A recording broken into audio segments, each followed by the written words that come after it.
सुधा समाधान।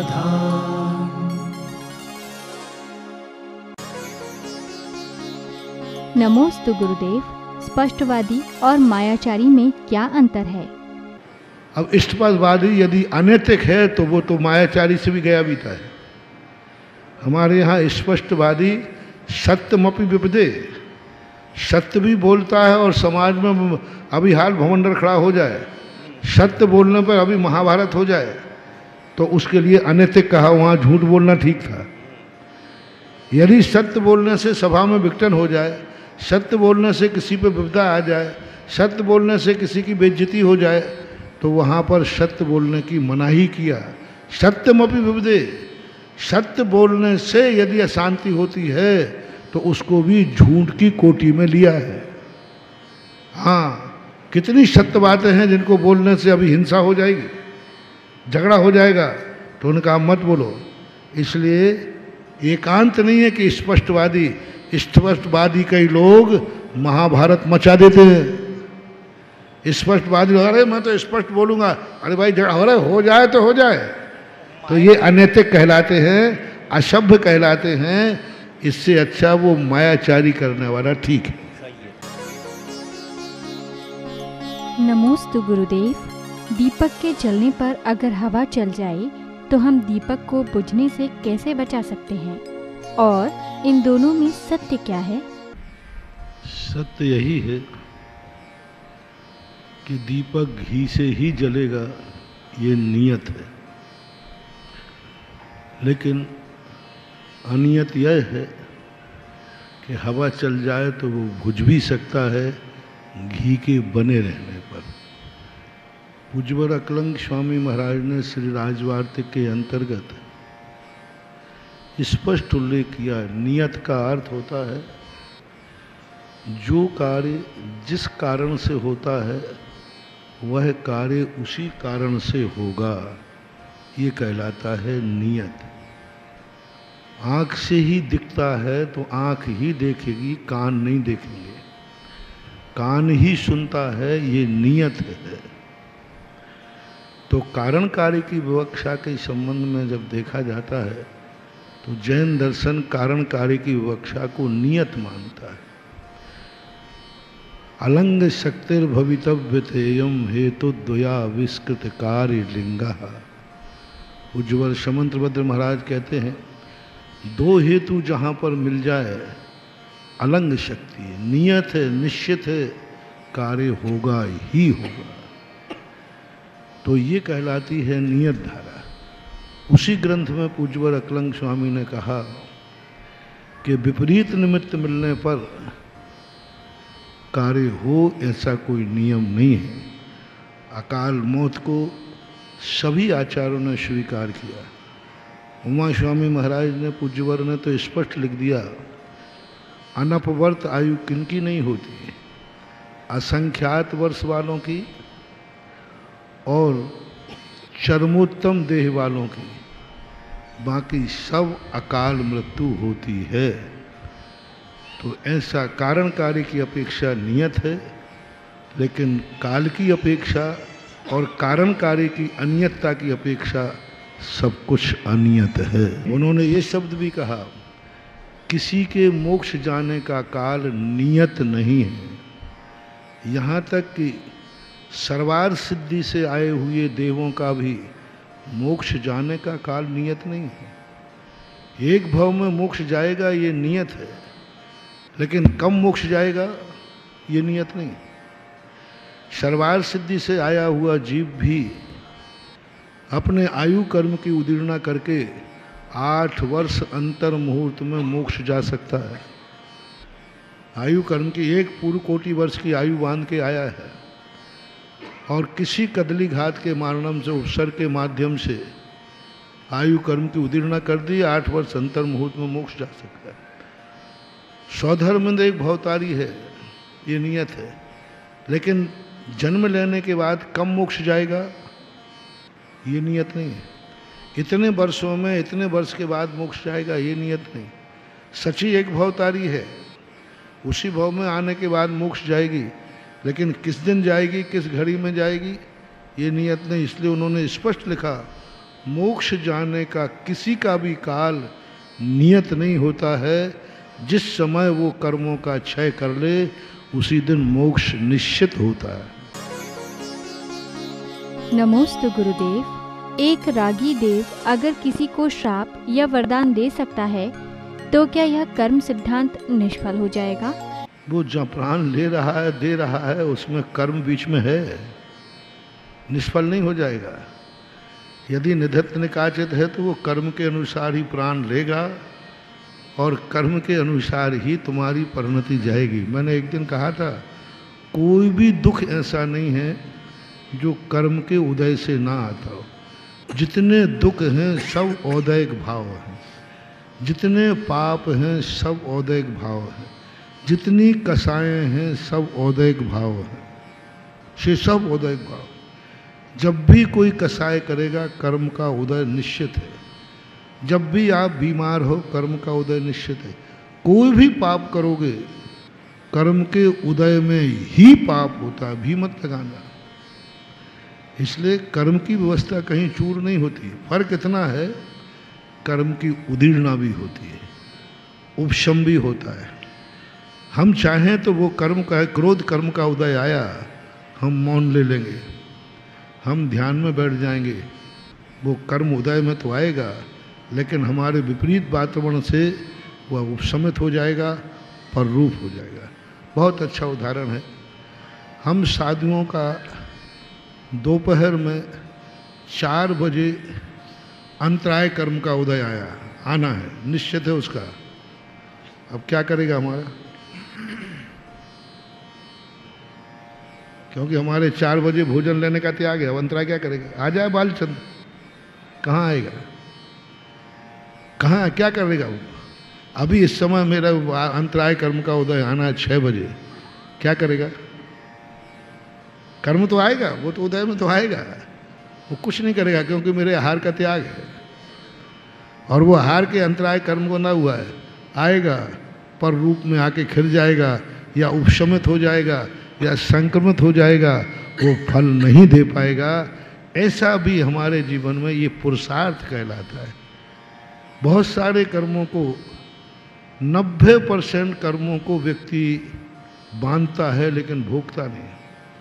पूज्यवर शिवकोटि महाराज ने एक बहुत अच्छा उदाहरण दिया कि कर्म जीव बांधता है आम के मोर के समान। आम का मोर होता ना, इतने कर्म बांधता है और उदय में आते हैं आम के पेड़ पर पके हुए फल के समान बराबर। अब मोर कितना लगता है, इतने कर्म बांधते हैं अपन। एक एक समय में 30-30 कोड़ा कोड़ी, 15 कोड़ा कोड़ी की ऐसा था, 30 कोड़ा कोड़ी की ऐसा था। एक समय में 30 कोड़ा कोड़ी की असाता बांध देता है और प्रति समय बांध रहे हैं। अब इतने सारे कर्म यदि उदय में आ जाएं यथारूप में, सहन ही नहीं कर पाओगे। वो मोर यदि पूरा फल जाए तो पेड़ ही, अब कितने फल पक, डाल पर कितने पके हुए आम आ पाते हैं? बहुत कम। इतने कर्म फल देते हैं, इतने कर्मों में तो हम रो पड़ते हैं। इतने से कर्म उदय में आते रो पड़ते हैं। जितने कर्म किए हैं यदि पूरी सजा मिल जाए तो क्या होगा? तो ऐसा मानना चाहिए। तो निमित्त पाकर के कर्म की उदीर्णा, उपशमन, अपकर्षण, उत्कर्षण आदि के माध्यम से कर्म पर रूप में ढल करके निष्फल हो जाते हैं और हमें फल बहुत कम मिलता है। नमोस्तु गुरुदेव। रात्रि में बनाया हुआ भोजन अगर हम दिन में ग्रहण करते हैं तो क्या पाप दोनों में बराबर लगेगा? अंतर है, दोनों में अंतर है। बनाना एक पाप है, खाना दूसरा पाप है। चींटी पैर से मर जाना और चींटी को खा लेना, बोलो, चींटी पैर से मर जाना हो सकता है लेकिन चींटी को खा लेना, तो इसी प्रकार से होता है। बनाना ठीक नहीं है, चींटी का मरना ठीक नहीं है, लेकिन मर गई तो खा लेना बिल्कुल भी ठीक नहीं। इसी प्रकार नहीं बनाना चाहिए, लेकिन फिर भी बनाने में और खाने में अंतर आएगा। खाने में जीव की ही आराधना नहीं है, मांस भक्षण का भी दोष है। इसलिए नमोस्तु गुरुदेव। तीर्थंकरों को केवल ज्ञान कल्याणक वृक्ष के नीचे ही क्यों होता है? ऐसा कोई नियम तो नहीं है, लेकिन तीर्थंकरों के दीक्षा और केवल ज्ञान के वृक्षों के नाम आए हैं और वृक्षों के नीचे इनको केवल ज्ञान की स्थिति बनी है। ऐसा कोई कारण आगम में देखने में नहीं आया। शास्त्रों में ऐसा कोई हेतु नहीं दिया कि वृक्ष के नीचे क्यों होता है। तीर्थंकरों को वृक्ष के नीचे हुआ, कई लोगों को वृक्ष के बिना भी हुआ, आकाश में भी हुआ, पाताल में भी हुआ, खुले आकाश में भी हुआ। अब तीर्थंकरों का यूँ मान लो कि उनका एक नियोग है पेड़ के नीचे। अब रही बात वास्तु की, भौतिक की, तो पेड़ के अंदर एक ऐसी गुरुत्वाशक्ति होती है जिसके नीचे बैठने से हमारा कंसंट्रेशन बढ़ता है। आपने देखा होगा बिजली बड़े पेड़ पर गिरती है। सन 1980 में हम लोग बिहार कर रहे थे मुक्तागिरी का, करेली से बिहार हुआ, बहुत जम के ओला गिर रहा था। हम लोग नए नए थे तो हम लोग पेड़ के नीचे दौड़ने लगे। आचार्य सिंह नहीं, पेड़ के नीचे मत जाओ। तो बहुत बड़े बड़े लग रहे थे ओले। उन्होंने कहा ये ओले खाना ठीक है, पेड़ के नीचे जाना है। ऐसे समय पर बिजली पेड़ पर ही गिरती है। तो जब बिजली को पेड़ खींच रहा है तो इसका अर्थ उसमें कोई ना कोई शक्ति तो है, कोई ना कोई आकर्षण तो है। तो पेड़ के अंदर एक ऐसी गुरुत्वाकर्षण शक्ति होती है कि जो माइंड के लिए एक अलग ढंग से एनर्जी देता है, ताकत देता है। उसमें भी पेड़ों की अलग अलग एनर्जी डेवलप की गई। अलग अलग पेड़ होते हैं, जैसे पीपल होता है 24 घंटे ऑक्सीजन देता है। गर्मी के दिनों में आप पीपल के पेड़ के नीचे बैठना, छोटी छोटी बूंदें आएंगी पानी की, छोटी छोटी पानी बूंदें आएंगी। सबसे शीतल छाया होती है गर्मी के दिनों में पीपल की पेड़ की, छोटी छोटी छाया। और एक होता है राजस्थान में केर। केर की छाया इतनी ठंडी छाया होती है कि 10 मिनट बैठ जाओ तो एकदम रिलीफ मिलता है। तो कुछ पेड़ों में ऐसा आकर्षण होता है जिन कारण से ये शायद नियोग बन गया हो। उनका आगम में कोई कारण देखने में नहीं आया। नमोस्तु गुरुदेव। भगवान का अभिषेक करने पर महिलाओं को कौन सा दोष लगता है? वकील साहब, इन मधुमक्खियों के छित्ते को मत छोड़ो।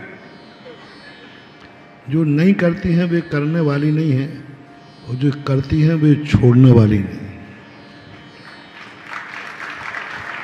क्योंकि ये बंटवारा हो चुका है सन 1664 में, और सन 1664 में इसी आगरा में पंडित साहब विराजमान थे, बनारसी दास जी।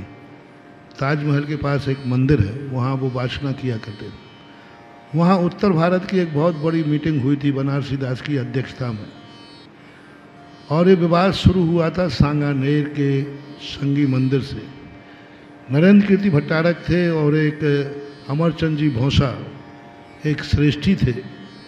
उन श्रेष्ठी के बीच में विवाद हुआ था इस परंपरा का। तो उस समय भट्टारकों का बड़ा जोर था, सरकारी मान्यता उनको प्राप्त थी। इसलिए उन्होंने कहा कि जो मैं कहूँगा वही होगा। मौसा जी ने कहा कि भाई यहाँ पर तो हमारे यहाँ होता नहीं, ये दक्षिण की परंपरा है।